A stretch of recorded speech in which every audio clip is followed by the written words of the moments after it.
Apakah lo seorang Sigma male sejati, bro? Di video ini, gue akan bahas perbedaan antara Sigma male sejati dan Sigma male palsu. Sekedar informasi, Sigma male adalah jenis cowok yang sangat langka. Mereka punya kualitas tinggi, sukses, keren. Tapi cenderung lebih misterius, tertutup, dan introvert. Beda dengan alpha male yang suka memimpin dan berada di tengah orang lain. Sigma male lebih suka menyendiri. Ibaratnya, alpha male adalah singa. Sigma male adalah lone wolf, serigala yang lebih suka menyendiri, tidak tergantung pada orang lain. Langsung aja, ini perbedaannya. Nomor 1, apa yang lo lakuin saat sendirian? Sigma male banyak menghabiskan waktu sendirian, menyepi, menjauh dari kerumunan. Sigma male sejati menggunakan waktu sendirinya untuk hal-hal yang berguna. Misal, buat belajar, merencanakan sesuatu, atau bekerja dalam diam. Sigma male jadi-jadian, ketika sendiri, banyak melakukan hal yang gak produktif. Malas-malasan dan mager menghabiskan waktu gak jelas. Dia pakai alasan Sigma male, padahal sebenarnya cuma males gerak. Nomor 2, apa pendapat lo tentang orang lain? Sigma male sejati walaupun sendirian tetap punya rasa tanggung jawab ke orang lain.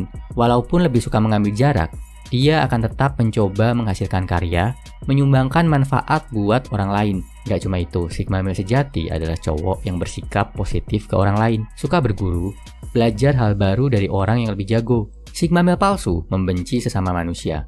Dia banyak menebarkan kebencian, menghasut, memfitnah, sering merasa paling benar, bahkan memandang rendah orang lain. Dalam beberapa kasus ekstrim, karena kebenciannya ke manusia lain, Sigma male palsu ini ada yang sampai jadi psikopat. Serem kan bro? Nomor 3, seberapa besar keyakinan diri lo? Sigma male sejati adalah individu yang gak gampang goyah. Dia banyak menekuni hobi yang gak lazim dilakukan cowok kebanyakan. Misal bercocok tanam, menyelam, atau berpetualang sendirian.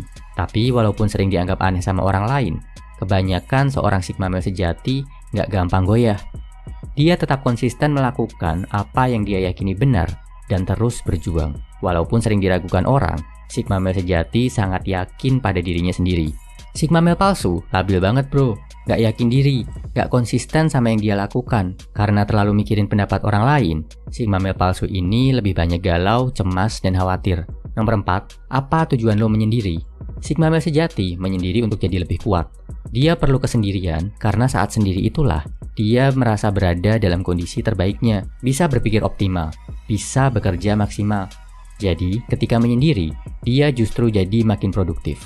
Sigma male palsu menyendiri untuk lari dari kenyataan. Dia takut menghadapi kerasnya dunia, takut menghadapi tantangan, takut disakiti orang lain. Akhirnya dia memilih untuk meringkuk, bersembunyi di sarangnya. Kesimpulannya, ini 4 ciri-ciri Sigma male sejati. Nomor 1, Sigma male sejati menggunakan waktu sendiri untuk hal produktif, bukan sekedar malas-malasan. 2, Sigma male sejati tidak membenci orang lain. 3, Sigma male sejati punya rasa yakin diri yang besar, nggak gampang terpengaruh kata orang. 4, Sigma male sejati menyendiri untuk lebih kuat, bukan untuk lari dari kenyataan. Nah, lo termasuk yang mana bro? Kalau lo seorang introvert, teruslah memperbaiki kualitas diri lo, sampai lo bisa jadi seorang Sigma male sejati. Semangat!